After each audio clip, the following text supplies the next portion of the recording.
Hey, it's Carmen again. So I knew it was something that I was forgetting to share. I have a testimony. So in the beginning of my widowhood journey, although it was a very unfortunate time and there was lots and lots of subsequent losses in addition to my late husband dying, there were also like many great just miracles and blessings that the Lord poured on us like immediately after and in the years following, from like people just giving unto us and finding checks, checks coming from seemingly out of nowhere and things of that nature. So it's been a while since we've been kind of in that flow of like, just unexpected check in the mail or, this, that, and the other. But very recently, something similar happened to us. So I have been working I've been working a contract position from home. Back before widowhood and just any of this, I was a teacher. I was an elementary school teacher. Stopped teaching in the last year that I actually taught was 2014, right before I gave birth to my baby girl. So I hadn't been in the classroom for the longest time. Still have a passion for education. I homeschool my daughters. I also have a homeschool and education consulting business, bohemianacademics.com, where I teach parents how to homeschool their children. And then I also have digital learning guides and resources for parents of elementary school children. So that's that. But I recently actually got a tutoring contract to tutor children. So I've been working that for the past few months from home. It's perfect because I homeschool my daughters, and there's a certain type of lifestyle that I'm called to live, which includes homeschooling my daughters, and it includes not working outside of the home. Not my words.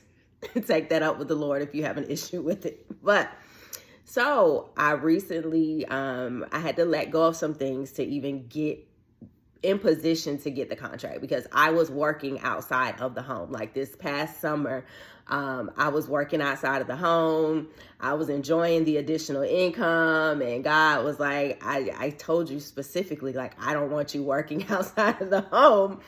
And it was like, but God, it was one of those struggles of like, obedience is better than sacrifice struggle. Like, well, I'm going to obey you a little bit, but then it was like, well, no, obeying God a little bit is still disobedience. So it was something that I really struggled with over the summer. Like, God, why do I have to let this job go? And then I had another job opportunity outside of the home, which would have been more money. I'm like, why do I have to do this? Like, I can manage, homeschooling the girls, and I can work it out between my village and this, that.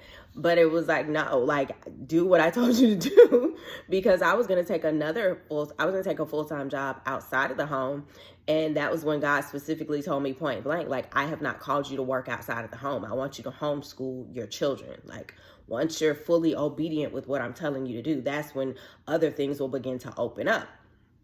And essentially, you won't even have to be thinking about trying to work outside of the home to make ends meet or to fill in the gap. So I eventually let go of the job that I was working over the summer. It was a really cute job. I got to, get all dolled up and interact with people, but it's not, God's will for my life. So I finally let go of the job that I was working outside of the home. And I'm like, God, I don't know, when, if, or how you're going to replace that income, but I'm just going to trust you, because I know that partial obedience is still disobedience, and delayed obedience is still disobedience. So I let go. And it was like, as soon as I gave in my 2-week notice to the job that I was working, it was like this tutoring contract. It seemingly came from out of nowhere, but we know it didn't come from out of nowhere. It was God. It was my obedience. Just really, really perfect. It was supposed to be only a few hours a week, and then it just grew into like almost full-time working from home. And again, still me being able to homeschool my daughter. So because it's a contract and it's not a full-time job, If I'm not working, I don't get paid. So because we're on holiday break and kids are on holiday break, I knew that I wouldn't be working essentially for 2 weeks, and that would be 2 weeks that I wouldn't have that additional income that I had gotten used to. So I had made a joke to my daughters, because we joke all the time. Those of you who have daughters or children on this journey, you know that it just brings you that much more closer. So we have like different little jokes, and I was joking with them about like, the money that I do have in savings, like I'm just going to have to hold on to it really tight, and I may have to do this. I had made a little funny joke about something that I may have to do to get like additional money.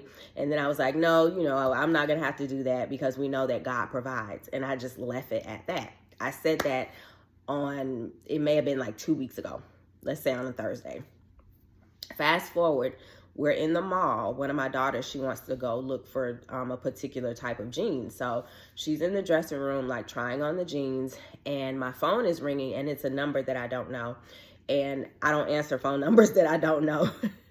People that know me in real life, they know that a lot of times I don't answer numbers that I do know, because the best time to call me is text message. That's just how I am. So it's a number, it's a local number, but I don't know the number, so I don't answer. It goes to voicemail, and my voicemail inbox is set up to where I can read what the person is saying, because it'll come out audibly like in a text. So it's like, I have a gift for you, call me back. And I'm like, I thought it was a text message at first, and I'm like, who is playing on my phone? Like, I started to respond back like, who is this and why are you playing on my phone? So I'm like, no, let me open up my phone and see. And I realized it's a voice message. And it's a voice message from a woman from an organization that my daughters are a part of. It's an organization for children who have experienced different types of grief and loss. And the woman, she's like, hey, like, this is Miss Such and Such, from the name of the place. And she was like, I have a gift for you. I have some exciting news for you. I have a gift for you. Like, call me back. And I'm like, I wonder why Miss Such and Such is calling me from, and what kind of gift like does she have for me? Like, it was just kind of off-putting, like, what kind of gift do you have for me? So I call her back, and she was like, hey, this is such and such from, the organization.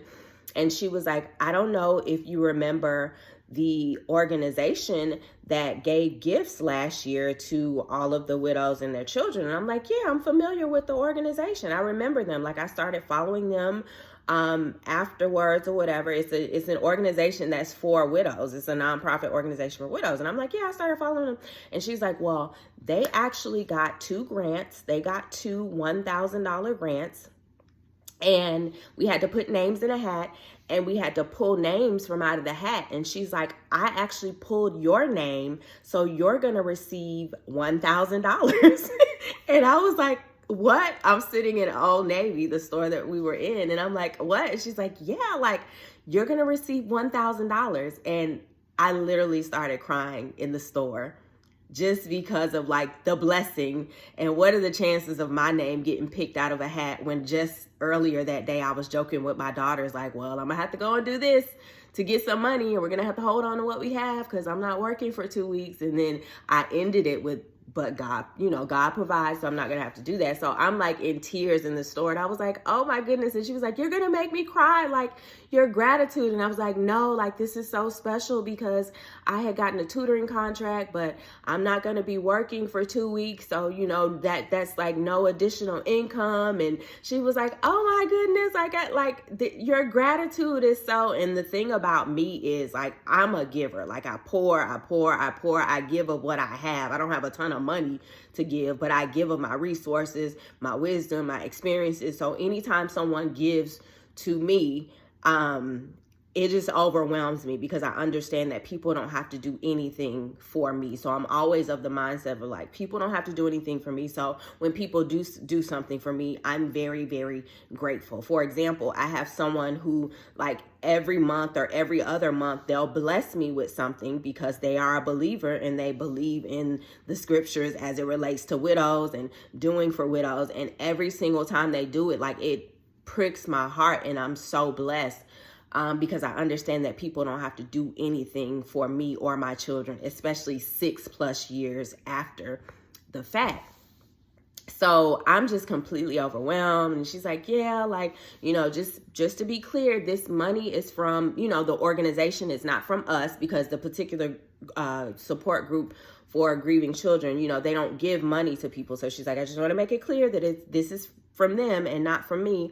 And she was like, you know, send me your Zelle information and then we'll get that taken care of. And like, within the hour, the money was in my account, and it was just such a blessing and so overwhelming. And for me, it was one of those I call them God winks, where he'll do something, or he'll send somebody, because we know that God works through people here on earth. He'll send a blessing through someone to remind me, hey, Carmen, I still have not forgotten about you and your children. Because even though we've experienced great blessings, great miracles, there are times and there are seasons where I feel like, okay, God, like, that's it. Like, you've done enough. Like, you're not going to do anything else for us, or, you know, you've forgotten about us. It's not our season. And God will like intentionally do something to where it's like, I cannot deny that he's saying, I have not forgotten about you and your children, Carmen, and I will never forget about you and your children. So that was just such an amazing blessing for us during the holiday time. And what was so intentional about it, December 16th made 6 years that Zachariah had died. This happened on December 17th. So it was literally the day after the 6-year date of Zachariah's passing that we got blessed with the $1,000. So I wanted to share that testimony, and I pray that it encouraged you, because the word of God says we overcome by the blood of the Lamb and the word of our testimony. And we don't share our testimonies and our stories just to be telling our business. We share it, number one, to glorify God and to put attention back on God's grace, his goodness, his glory, and then also to hopefully encourage someone else who may be going through a rough patch. And if you're watching this, you may be feeling like God has forgotten about you and your children, and that he's not going to do anything for you all, or he's not going to do anything else. But let this testimony serve as a reminder that God has not forgotten about you or your children. His word says that he is husband to the widow and father to the fatherless. His word also says for all of us who are believers that he will never leave us nor forsake us. I've never seen the righteous forsaken, nor his seed begging bread. That's not just words in a book. That's like real life for me. I had to remind myself, like, times have gotten like pretty rough, like close to the edge, but the God has never forsaken me, Carmen Andrea Harris. My children have never had to beg bread. My children have never gone hungry. So these are the moments where you have to remind yourself of the scripture. And if you don't know the scripture, if you don't know the word, invest in a Bible.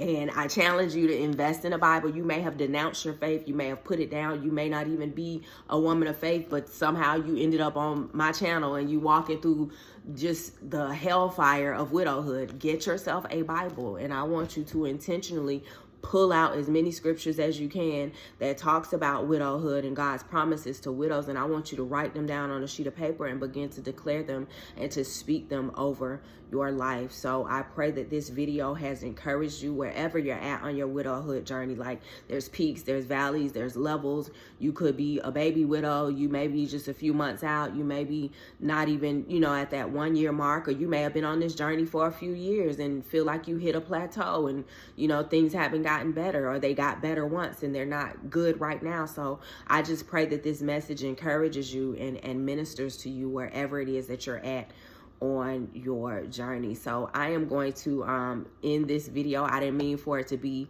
this long, but I remembered like, oh, I didn't share the testimony about, how we got blessed. And when I do, I may speak with the organization if they want me to do a formal video and share their information and stuff. I definitely will do that. But I just want to get on here and share that testimony. I pray that it encourages you. I pray that it blesses you. Wherever you're watching this video at, if you watch to the end, I want you to drop in the comments and let me know, how long have you been on the journey of widowhood, and where do you feel like you're at on your journey? Do you feel like you're healing? Do you feel like you're living again? Do you feel like you're grieving? You haven't even started grieving yet. You're needing help in a certain area in terms of your grief, your healing, your living again. Let me know where you're at mentally, emotionally, and spiritually on your widowhood journey. Don't forget to like the video, subscribe, and I will see you on the next one. Peace.